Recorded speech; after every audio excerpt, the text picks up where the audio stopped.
There's nothing wrong with self-promotion as long as you're doing it authentically. Oh, good. And as long as you are being truthful. Good. And don't step on people's feet in doing that. Okay. That is, for me, that is what it's all about. Because I cannot get people to really pay attention to me, the organization to invest time, effort behind me, to see me as high potential, as a high talent, or talent not to lose, talent to retain, if I don't make sure that I am visible. There is something about showing up, the way, what does brand Zandi look like? When I say that, what are my values? Am I stepping up to my values? How am I dressed? If I'm a corporate affairs executive, how am I dressed? Right, let's talk about this dressing thing for a moment, because it's a topic also here where I work. Yes. They want to change how I dress. So talk about dressing, the importance of it, and what to do and what not to do.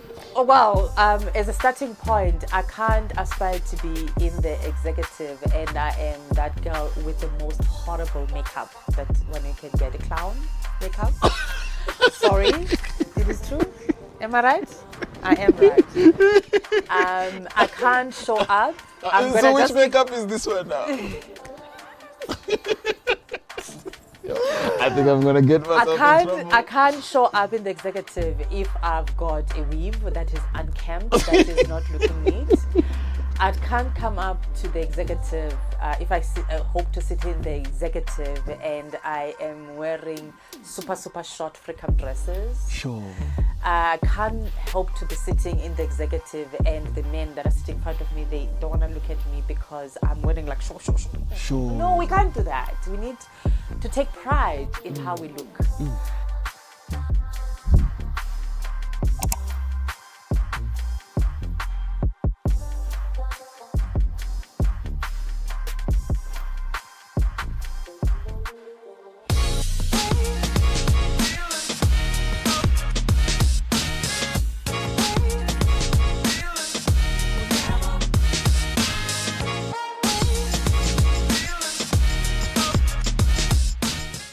Hello, I am Dr. Mandach Flaro, and on today's episode of the SuperLead Podcast series, we are joined by Zandile Mposelwa. She's a corporate affairs director at Kellanova South Africa, a purpose-driven leader, passionate about communication, inclusion, and making a difference. With over 25 years of experience across leading brands, she continues to champion purposeful leadership and community transformation. And today we unpack her inspirational journey and Kellanova's Better Days Promise, which has donated over 62 million meals since 2014. Zandile, welcome to SuperLead Podcast. Thank you. Thanks for the invitation. Lovely. So I cannot wait to dive into the conversation. And on this podcast, we have time.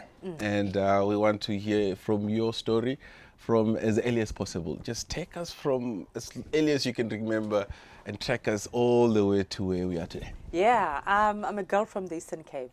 Right. So we allow people from Eastern Cape on this show. What happened? We missed that in there. Yeah, I'm a girl from the Eastern Cape, coming from a family of teachers and grandparents teachers. Yeah. One of the things that I can remember my grandfather saying to me that I don't want you to be a teacher. Sure. Didn't tell me what I needed to be. Sure. Needless to say, I see the qualities of a teacher coming through in things that I do, which is amazing for me. Yeah. So came from the Eastern Cape, did my matric, 1994. This is the part where we acknowledge that someone was not born yet when you did your matric. Yes. Yeah. So, and I went to Cape Town. And I think for me, my time in Cape Town, huge transition coming from Transkei to an all-white institution, Cape Tech, at the time CPUT, and having to figure out what independence means. and figure out how to communicate effectively manned. Sure. And navigated my time, did my diploma in marketing, BTech marketing, and went to the world of work. Okay. And young, naive, but courageous. Yeah. And eager to learn Sure. and take new opportunities as they come. Sure. And if I can think about, and at the time when I was still getting into the world of work, one of the things that I can think of is seeing people believe in me and not Sure. understanding. What is that? What is that? That, and needless to say, if I look back, that planted a seed of a need to believe in someone. Oh, that's good. Yeah. So that's good. That's good. And an example, I remember went to an interview, and when you're in an interview and you can sense that this is not my job. Sure. And it took one woman Sure. to just kind of ask me questions that were different, that kind of motivated me. She didn't have a position in her department, but she took me on as a graduate. Wow. So she just sort of saw something in you, believed in you. Yes. The interview is not going well. This is taking action on that belief in other people. Yes. It's not just sort of say, hey, there's something in you. Absolutely. Sure. And I look back and I still quite honor that woman. Beautiful. Beautiful. And for me, since then, that's why I'm always looking for opportunity to impact someone. Excellent. Because, when you are this black girl looking for a job, you come up to an all-white institution. Sure. Everybody else has got a twang. You don't have a twang. You come from the Eastern Cape. Everything takes extra effort. Yes. And when this woman believed in me, and I think for me, I always just want to honor the work that she's done. Sure. Fast forward, world of work, you learn how not to lead people, because all of a sudden you're thrown at the deep end to lead people. Yeah. You learn to lead, not to lead. Sure. You fall, you get up. And that builds resilience. Sure. Naturally. Yeah. Yeah, and found myself in other organizations. I've worked for Home Choice, I've worked for Woolworths, I've worked for BP. Yeah. Yeah. And then I see you also did this noble job of being in the call center. Yeah, managing the call center. Yes. But you never answered the phones? No. Okay. This is precisely just that potential that lady saw. Oh, I see. That she manages this call center, but she sees me as somebody to help train the call center agents. Excellent. And also navigating and just going to lead the telemarketing department. New opportunities that presents themselves, that no-die attitude that I had, and wanting, and also that I think one of the things that was planted then is that when somebody believes in you, believe in yourself. Oh, and good. go for it. Oh, good. Good. That's good. And I think part of it was not wanting to disappoint those that believed in me, but also it instilled the value of self-belief. Sure. Even when you think you should not be doing that, but because somebody believes in you. Yeah. And that's something that I always talk to my mentees about, that if somebody believes in you, go for it. Excellent. They see something. Excellent. Yeah. So I love that. So Woolies, BP, Unpack, Tetra Pak, a packaging company. Yeah. Yeah. And then you get to Kellogg, and I Yes. think that's when you're like, okay, that's it. Yeah. Say more. Yeah.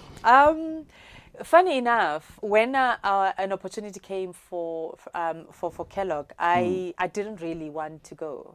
Okay. And on my way, and I said, God, if this is where you want me to go, I will go. Sure. It was on a Wednesday, on a Friday, I had gotten the offer.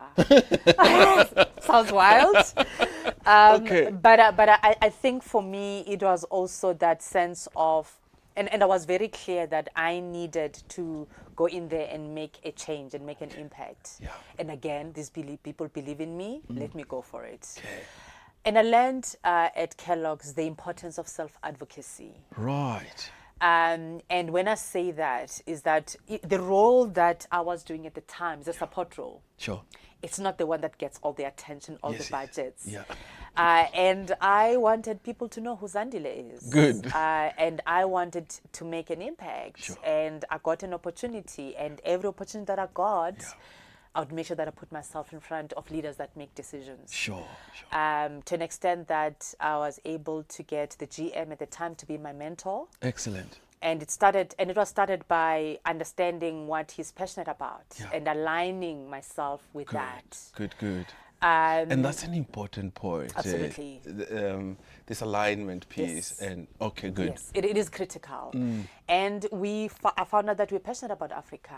Okay, I good. found out that he's passionate about supporting women to advance in corporate. Stunning. And I asked him to be my mentor. He became my mentor, supported my development within the organization. Sure. A few years later, he said to me, Zandile, why don't you start the corporate affairs role? Right. You come and define what you want to achieve. Oh, that's with good. it. That's good. And because I am passionate about making impact, and we have a program called the Better Days Promise, which makes sure that every school day, now 35,000 children get breakfast. Sure. So for me, knowing that I have a hand in influencing that decision, Excellent. it really serves to my purpose. Sure. And my purpose is enabling change or enabling process that lead to change. Oh, beautiful. So those things are very important to me. I'm passionate, and because I told you that about a woman who believed in me, I'm passionate about mentoring, coaching, and supporting women. Excellent. Excellent. Yeah. Very good. Now, as in your current role, just kind of give me a sense of what you do. And some of these initiatives that I think you went through it so fast. You probably want to just take a step back. Yeah, slow it down there. Yeah. Just the size of the impact. Yeah. So when I started in the role in 2019, at the time we were donating 2.5 million meals a year. 2.5 million meals. So and that this means is donation. This is donation, meaning then we take our cornflakes, cereals. It goes to schools, and then by the end of the year, we would have donated 2.5 million meals. Wow. So you're thinking about a bowl of cornflakes. I'm with you. That's 2019. Exactly. Okay. And with my efforts, we've accelerated that to an extent that now we donate 7 million meals. 7 million meals. So over the time we started the program, we are at 62 million meals. If you keep on counting. Yeah. And Amanda, what that means is that we've got these schools that we started at, then we're still in those schools. Oh, stunning. So you've got children that started at grade R, grade 1, then that have even left the school, and they were getting the food. And for me, so good. I'm passionate about it because there is a black mother out there who does not have to think about breakfast. Sure. When she gets into 2 taxis to move, whether from Zwide in Gqeberha or in Umlazi in KZN or in Guatemala in Johannesburg, to get to 2 taxis to get to work. Sure.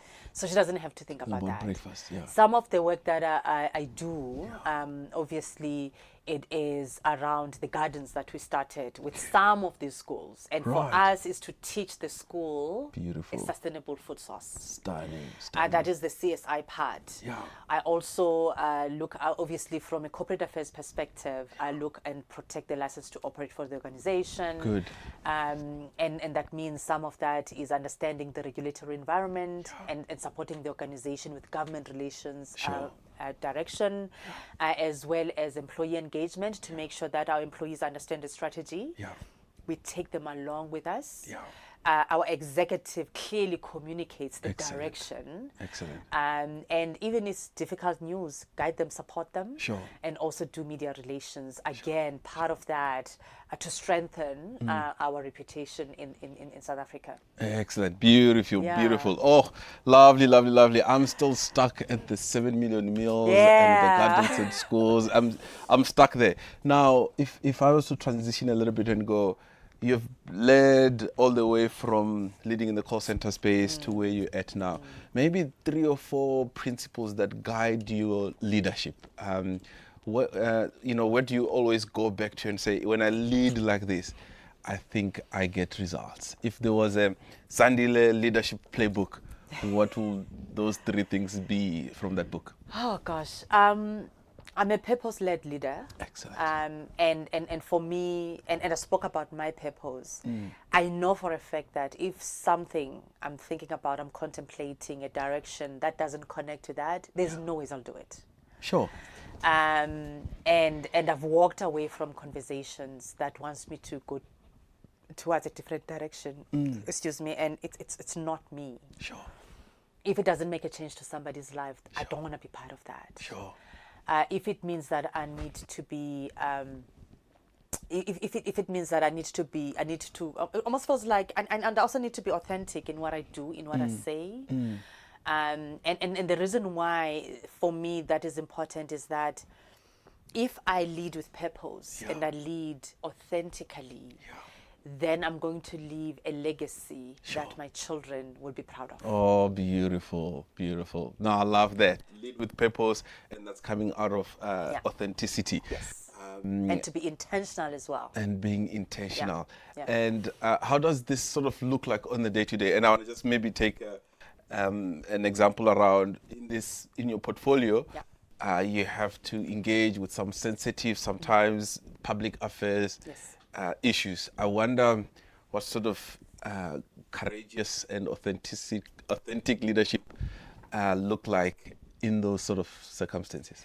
No, you're making a very good point, because sometimes in organizations, that's where we need to go. Sometimes it's not what you're aligned to be able to do. I'll make an example around a campaign we recently implemented. We call it the Power of Breakfast. Right. And this campaign aims to showcase the organizations, how we are driving well-being with our food. Good. For the longest time, our cereals have been seen to have high sugar content. Yes. Now, looking back a few years ago, the organization would talk about, listen, we've been reducing sugar, but we don't tell the story. I see. And then there would be a conversation, but not enough. And they're like, okay, great, let's do enough in order to feel that we're comfortable, so that as mom, I can stand and say, yes, that food is brilliant. My child will eat that food. Excellent. So it's that, those conversations that can be tough in terms of how we support the broad organization, how we drive the South African organization towards a certain direction. Sure. And for me, it was absolutely clear to my colleagues that if we get to how we reformulate our food the way that we believe is right, then we are able to talk to government and say, here's what we are doing in order to drive well-being with our food. Excellent. We engage with what we know it is true. Sure. We know that we've been making these efforts, Sure. and we take pride in the efforts that we are doing. Excellent. And one of the examples that I will indicate is that sometimes, when we work with employees, we need to make sure that the direction is very clear about where we're going. Okay. And for me, it's important that I go with them where from the tough time to the easy times, Sure. and sometimes bring them to our side so they understand why a certain decision has to be made. So that is very important to me. And sometimes it's like just looking at the messaging and make sure that how we talk is absolutely clear to our employees, and also we don't betray ourselves. Excellent. In doing that. And you spoke, I think, twice now around how the communication and alignment with employees, it's important, and aligning that strategy. So I find sometimes companies do incredibly well in crafting the strategy, but sort of the aligning it with the rest of the organization, then, maybe it's just a, 1 week roadshow and that's it. I'm curious how it's done there by you. We have employees that in the boardroom, employees that are in the factory, that make the conflicts. One of the things that my mother taught me is that you need to speak to people like they need to see that they matter. Wow. And I remember something that she used to say is that if my dad did not agree with a certain direction, my mom would anticipate it and position it as if it's my dad's idea and not hers. And I hope my colleagues won't see this, but and I find that it works when you sit with them. And I would sit and we chat, and our colleagues, and especially when you work with colleagues at the plant, you're talking to abo bhuti abadala. Yes. Who are the heads of their households, and they would say, Mposelwa, angizwa kahle uthini la. Sure. And you sit and you talk. Sure. And that built relationship over the years. I mean, I've been doing this role for a long time, strengthening my relationships beyond the message, so that I know the person. Okay, good. I anticipate how the person could respond. Good. And I make sure that the messaging talks to the person. Sure. And most importantly, making sure that I don't talk down to people. Okay. That is important to me, because I would not want my parents to find out that I'm disrespectful to another person. Because those men and women, they help us drive the business. Sure. They know how to make conflicts. Yeah. They leave their homes in the evenings to go make conflicts overnight. So they when we talk and we engage, we talk to people who know what they're doing. Sure. It's about how we partner with them. Sure. So my role is to work with with the leadership team to make sure that consistently we work together, we partner together, we drive the business together. Excellent. And when a decision is made, we understand why is the decision made. Good. They might not be able to change the decision, but they understand why and how the decision is made, and how, the ultimate end in mind that we have. Excellent. And practically, how does this look like? Is it once a month, leadership will engage with everyone? Is it emails, or is it a quarterly type of town hall? If I wanted to, you can't do emails. Look, depending on who the messaging is, what we've learned and what works well for me is that depending on the audience, you need to use the different mechanism. For example, I know head office staff and the staff at the plant, email works. I know that our plant operators, the screens work, videos work. I know that the posters work. I know that sometimes WhatsApp messaging works. Right. Whatever. I know that depending on the message as well, face-to-face works. So if our leaders need to be at the plant at 6:30 in the morning, we will be at the plant at 6:30 in the morning. Because we need to be able to talk to them and communicate the message with them. And that is important, because it's about making sure that they also don't hear the news as an after the fact. I'm with you. I'm with you. Yeah. Okay. And in the process of strategy, because now I'm intrigued. Before sort of we finalize the strategy, I wonder if there's a way also that you kind of get some ideas from everyone, and then that guide the formulation of and how that's done. It's as much as it's not always easy, but I'm a collaborative leader. Good. And for me, it's important to just seek out some ideas in terms of, hey, have you thought about that? Or what do you think of this? And even if I will make the ultimate decision at the end, but for me, it's important to collaborate. It's important to consult, and then I make the decision. And the reason why I find that helps is that it helps me sometimes to sell the idea easy. Good. Especially if it is a difficult decision, especially if it's a decision that needs the money. It's important that the pre-alignment works, because Manda, I've also realized that sometimes in corporate, the decisions are not necessarily made in the boardroom.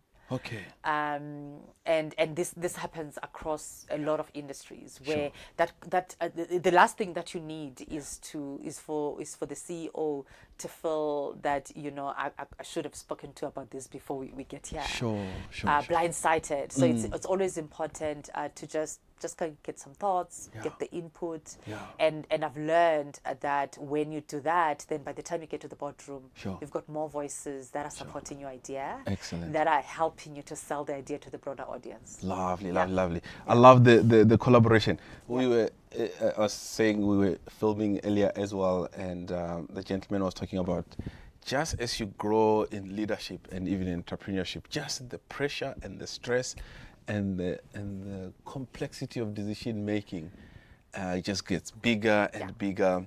And I'm curious how you approach either rest or recovery or navigating these heavy pressures of leading. Listen, I'm a mom of a almost 5-year-old.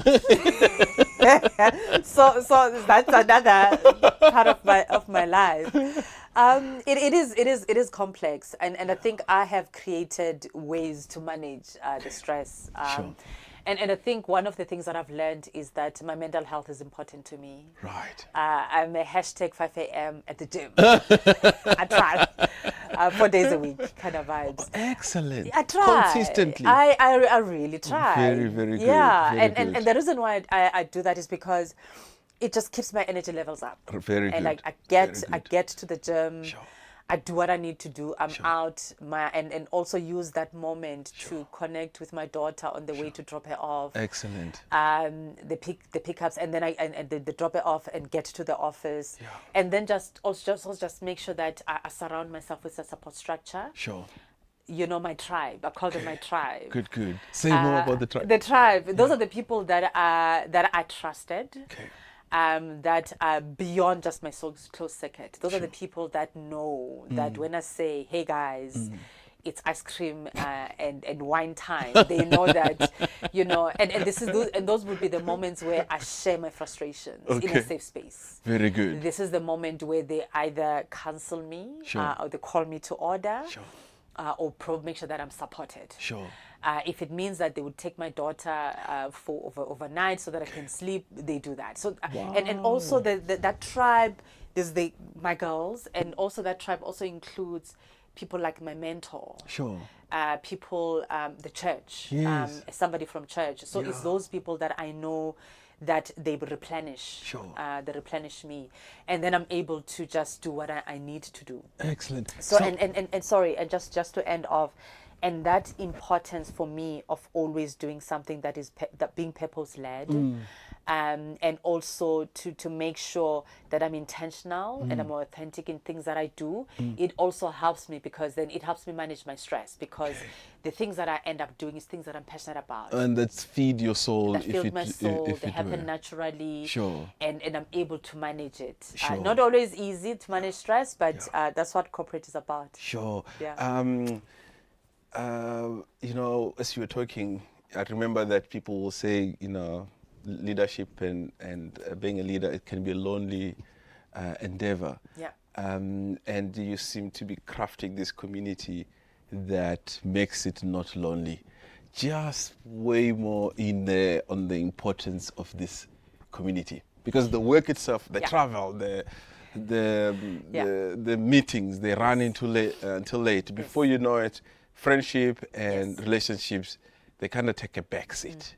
So if you speak directly to the camera and just kind of tell us how you are still able to prioritize relationships, community, and the tribe. It's what I get out of it for me that is very important, because I know that I get that personal nourishment, that personal motivation, and not disregard the fact that corporate is hard. Sure. Corporate can be hard. Sure. It takes a lot from you. Sure. But by making sure, for example, that my nanny is there, my sister, my siblings are there to support me, I can take a phone my mom to get support, and make sure that church is there. Sure. Those for me, those are those pockets that help to build and support Zandi. So that I'm never feeling alone at any given point in time. And if the meetings were tough today, or we're going through a tough time at work, I know that when I get home, it's going to be, let's wusa. Oh, good. Let's wusa. Let's understand what the change is and how best to approach the change. Sure. Because in corporate affairs, the next day you need to lead from the front. Sure. I need to be standing next to our GM and our exco to help them manage the change. Sure. And for me, I can't manage the change if I'm not okay. Sure. Okay. Yeah. And that's why this matters. And I find, confession time, I find sometimes, I will plan time to, I don't know, connect with friends, and then a meeting comes up, and then that's the first thing that probably goes in the diary. Yes. And then you spoke about the consistency at 5 a.m. So sometimes when I'm supposed to be training, I go, but I can just to the finish email. that That's the report. proposal. And then before you know it, you stand up and it's way too late. Yes. I just wonder how you still maintain that and not have to cancel those self-care, if it were. I'll be honest with you. There are times where I know that I need to go to gym. Okay. But Yeah. And being a multinational, sometimes I have meetings that would start Time at zones. 7 in the morning. Yes. And if I'm the only one who consistently can't make 7 a.m., it doesn't, because my colleagues are in Australia. That's the end of their day. Sure. So I need it a give and take. It's just one of those moments where you know that you need to catch up. Sure. And I think I mentioned earlier on, if those moments happen, then I know that my nanny will take my daughter to school. Then I'm sorted. Or we just have to make a plan. I always believe that I can't have it all at the same time. I can have it all, but I can't have it all at the same time. Right. I need to have people around me that are going to help me to make it happen. Right. And I mean, at some stage I was studying my MBA. Good. From the best business school in the world, yes or no? Your answer will determine whether or not this conversation continues. Oh, wait. I don't know which one that is, but I went to Henley. I'll tell you why. Okay. I needed flexibility. Okay. I'm a single mom, so I needed one that would give me that flexibility. Sorry about that. But No, I lecture at Gibbs. So there's a bit of so that we all serve the same purpose. I think just small rivalry. I know. That makes it fun. I think for me at the time, I knew that 3 o'clock in the morning I need to wake up. Right. So to do. So 2 seconds. The previous podcaster, the previous interview. Yes. So we'll ask you as well. But he challenged everyone to wake up at 3 a.m. So he's kind of go, guys, everyone must wake up at 3. And now you are talking about 3 a.m. Can we just hear more about this 3 a.m. thing? Look, because Klami is almost getting convinced. Okay, she says no. Okay, let's hear. No, I did that because I was studying MBA. Okay. So I needed to put in a few hours before going to work. To work, I see. Yeah, so that's what I needed to do. And at the time, I knew that I can't drop my son off at school. My son is 21 now. And then I had an au pair to do that for me while I can do other things. So that's why I'm saying that you figure out a way to make it work. So it's just pulling resources, and I know that it's not always easy for everyone. And I'm being fortunate in a position where I can do that. Great for me. So it's but it's has about the that, 3 a.m. stopped? Dude. Or is it still there? Yeah, there's something called the body clock. There's something called body clock because it's typical what you were saying that, it's 2 o'clock, I can't sleep anymore. Ish, I need to put in. So you Before still I go to gym. Some days. Mostly around that Yeah, time. some days. But you know what? I've also learned that I can't be at my optimal all the time if I consistently do 3 Oh, I'm with you. Yeah. I'm with you. If I need to, I will. Sure. But it's not something that I'm making it a habit. Okay. Because I need to be able to be at my best. And that speaks to the power of sleep. The power of sleep. Say more. Yeah. How are you navigating this complex thing called sleep? Listen, if my daughter is 4, it's going to be 5 in December. Sure. She is that person who's so courageous, wants to sit with me all the time. Sure. So if I make her sleep, because I switch off the lights, then I sleep at 8 o'clock. That helps me. Okay. So you try sleep early. I try to sleep early. Very good. And I find that feeling refreshed. And that helps me to just keeps me going. Hence, I'm able to do the 5 a.m. in the morning. Very good. And I also think that's generally for my well-being, knowing that I've gotten the hours that I need. Just sustains me through the day. Excellent. Yeah, sustains me through the day. Very good. So we asked all our guests these 2 questions. This is where the other 3 a.m. came from. First is to give our listeners and our viewers a challenge. One challenge to everyone listening to us to say, from here onwards, maybe you may want to go start to do the following, just from your perspective. And then second one is to recommend a book.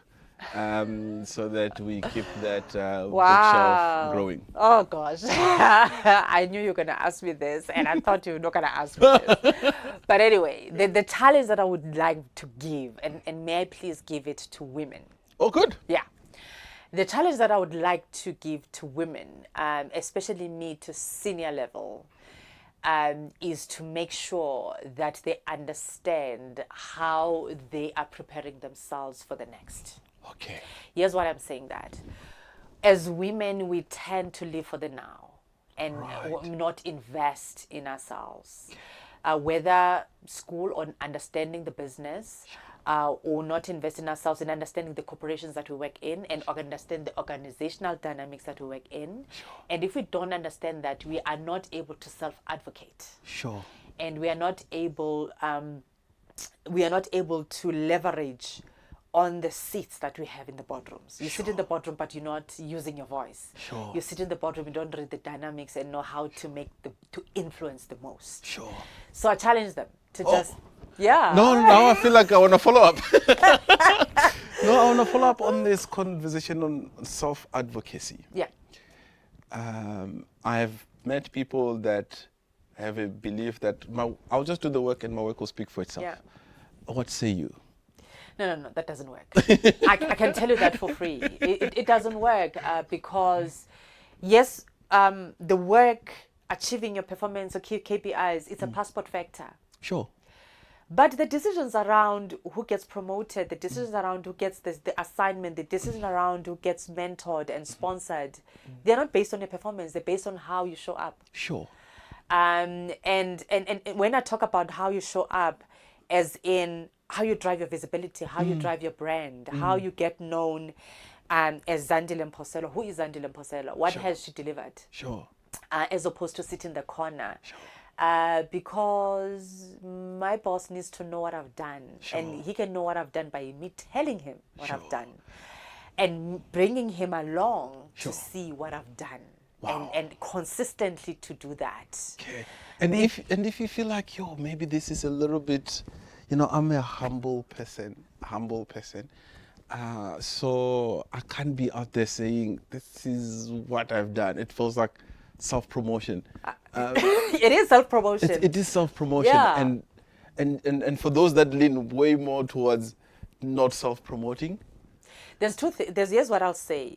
There's nothing wrong with self-promotion as long as you're doing it authentically. Oh, good. And as long as you are being truthful. Good. And don't step on people's feet in doing that. That is, for me, that is what it's all about. Because I cannot get people to really pay attention to me, the organization to invest time, effort behind me, to see me as high potential, as a high talent, or talent not to lose, talent to retain, if I don't make sure that I am visible. And one of the things that we underestimate as moms, especially, when there is a evening dinner, a team dinner, Exco invites us to dinner. Oh, sorry, I can't come. I don't have a babysitter. I will get a babysitter. Get the neighbor to babysit for you. Go. And if dinner starts at 7, be there 7:15. And because that's where people get to connect, where they know who you are, where your ambitions. Go. Sorry. Those things are important. Those things are important. And another one that I challenge women to do. And when you get into the boardroom, understand the dynamics. Understands who makes the decision in the boardroom. And I hope my bosses don't see this, but it's the truth. It is the truth. If you are the decision maker and I'm sitting at the far end of the table, Yes. how am I going to influence you? You're not going to look at me. No, it's the small things that as women we disregard that are very, very important. No, I think add more. I think that I'm enjoying. I'm enjoying. Yeah. One more thing for women. Yeah. Oh gosh. Yeah, no, we spoke about that. And another thing that I always get concerned that the women don't do in terms of they don't, when I talk about visibility, and we spoke earlier on about it, there is something about showing up. The way, what does brand Zandi look like? When I say that, what are my values? Am I stepping up to my values? How am I dressed? If I'm a corporate affairs executive, how am I dressed? Right, let's talk about this dressing thing for a moment, because it's the topic also here where I work. Yes. They want to change how I dress.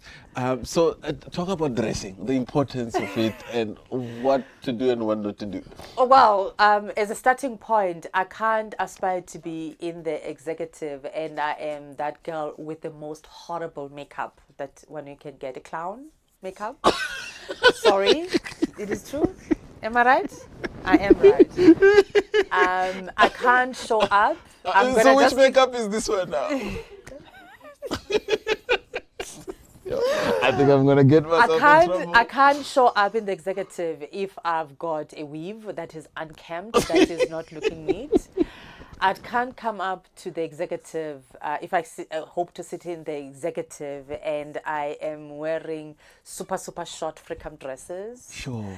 I can't hope to be sitting in the executive and the men that are sitting in front of me, they don't want to look at me because I'm wearing like short. Sure. No, we can't do that. We need to take pride in how we look. Those are just small things that are important. I can't want to be in the executive and I've got the biggest earrings that they're distracting. You are in the media. Right? And if I had been wearing like big earrings, you said, can you please take them off? They're distracting. It's small things like that. But most importantly, another part that women do or allow themselves to do is to take up roles that they've got no business doing. Say more. Why would I be making you coffee if you can make coffee for yourself? Sure.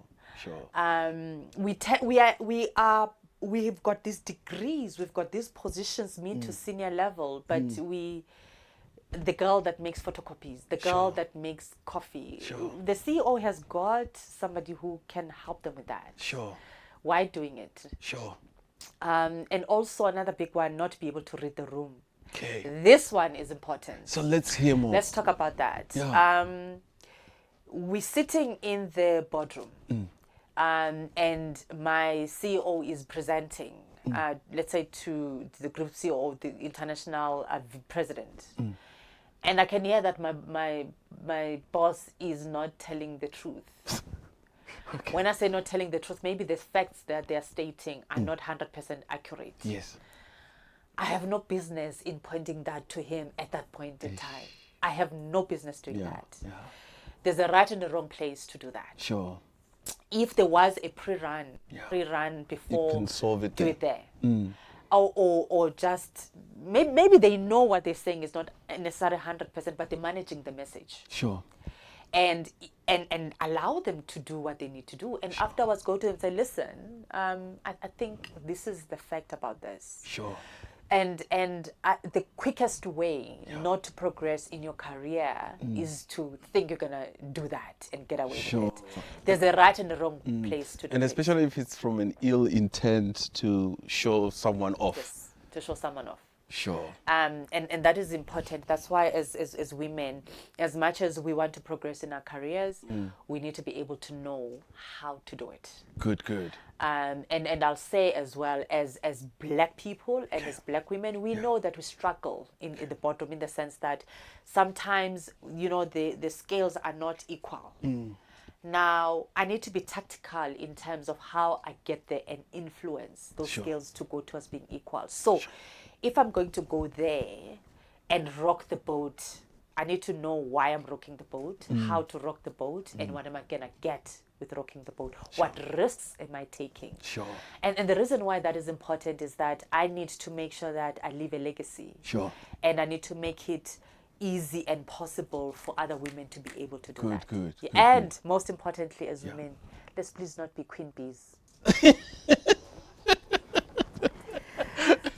Please interpret for me. What does that mean? A queen bee is when Zandile is sitting in the executive and she does everything that she could to make sure that other women and other black women don't make it. Sure. That is painful to see. Sure. So let's not be queen bees. Sure. Wow. Yes. What a place to end. Zandile, thank you. Oh no, the book. Forget the book. Oh, the book, the website, the podcast. No, I'll tell you about. anything. May I please just go to a podcast? Yes. And I'll do this because I listen to podcasts every time I'm at the gym. Yes. So I don't. the 5 a.m. also includes the podcast. It includes the podcast. Very good. John Maxwell. John C. Maxwell. Yes. John C. Maxwell. Yes. And because I love the leadership principles that he talks about. Excellent. So that for me stands out automatically. I'm not really a huge reader. I do headway. You listen. I listen. Because also, I'm in that point of keeping myself mentally stimulated. Yeah. And I appreciate music, but I get stimulated by conversations and ideas. Yes, radio. I'll listen to talk radio, whatever, than to music. I am with you. All right, Zandile, thank you so much. Thank you. Ladies and gentlemen, that was Zandile live here with us in studio. Thank you. Oh, that was awesome.